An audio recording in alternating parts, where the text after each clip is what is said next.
Long ago, before the white clouds began to carry rain across all lands, before the wars and the cities, there was a small village deep inside the heart of the Tiv kingdom, a village called Naza. Naza was not a big place.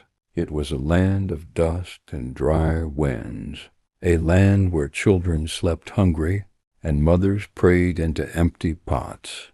The streams were always dry, and the earth cracked like old skin. Every season brought the same pain, hunger.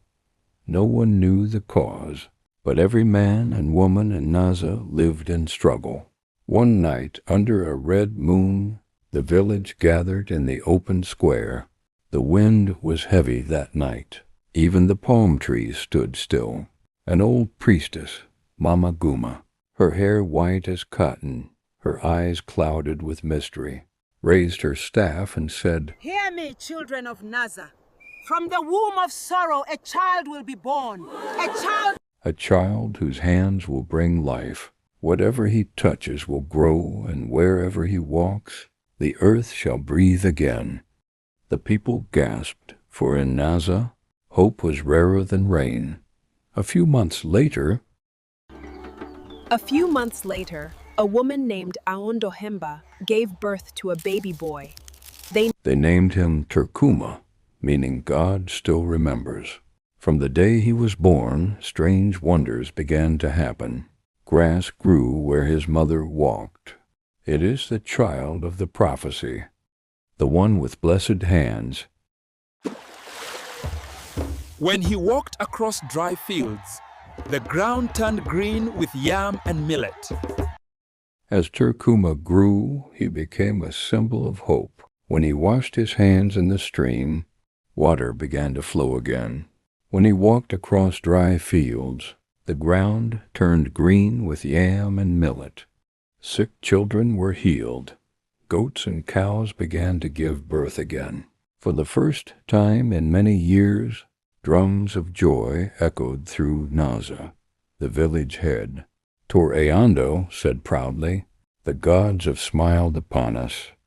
From this day Naza shall rise again." And truly, it seemed so.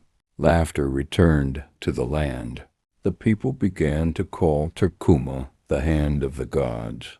What joy! Joy is like fire. It burns bright, but it also attracts shadows. As Naza began to prosper, greed crept in. Men who once prayed for food now prayed for gold. Women who once thanked the gods now demanded more blessings. They said, "Let him touch my farm, so it will yield forever. Let him bless my cow, so it will never die. Let him touch my coins, so I will never run out of wealth." Turkuma refused, saying gently, "My hands were given to heal the land, not to feed greed. But humans? Humans never stop wanting soon." The village head, Toreando, grew jealous. He feared that this boy, loved by all, might one day take his place. At night he whispered to his council, "This child's hands bring life. Perhaps his blood brings power. Why should one boy carry what could make us gods?" And greed answered his heart. They planned a ritual, a false feast of gratitude, where Turkuma would be their sacrifice. The night of the feast came. The moon hung heavy, the drums were deep, and the stars hid behind clouds. Turkuma came, dressed in white, smiling like a child who trusted too much. They gave him food and wine. They sang songs of praise. Then, when he began to dance, the chief's guard seized him. "Why do you do this?" "I have only wished to help." Turkuma cried, but their hearts were hard like stone. They tied him to the sacred tree, the tree of ancestry where only kings were buried. Toreando stepped forward with a blade and said, "Forgive us, boy, but your gift must feed the kingdom." Then he cut Turkuma's palms. Blood spilled onto the earth. The drums stopped.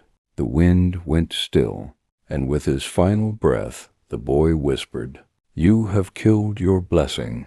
At first all was silent. The chief dipped his hands into the boy's blood and smeared it across his chest. But when morning came, the sky turned black as coal. Thunder growled without rain. Crops began to shrivel. Cows died where they stood. The river turned red, and from the tree where Terkuma's body hung, blood dripped instead of sap. The villagers screamed and fell to their knees, but it was too late. The earth had swallowed its blessing. Toriando and his council ran mad, wandering into the forest until the spirits claimed them. Years passed. The once green fields turned to dust. The village fell silent. No smoke, no laughter, only wind. Children born in other towns were told, "Never walk near the ruins of Naza," for at night a young boy's voice weeps by the dry stream, asking why his people betrayed him. Even now, when thunder rumbles across the Tiv lands, elders say it is Terkuma crying for what could have been. So remember, my child, no matter how much the gods bless us, no matter how rich or wise we become, greed is a seed that grows in every heart. Betrayal hides in every friendship, and when a man kills his blessing, he curses his tomorrow, for the gods gave us choice. But humans will always be human.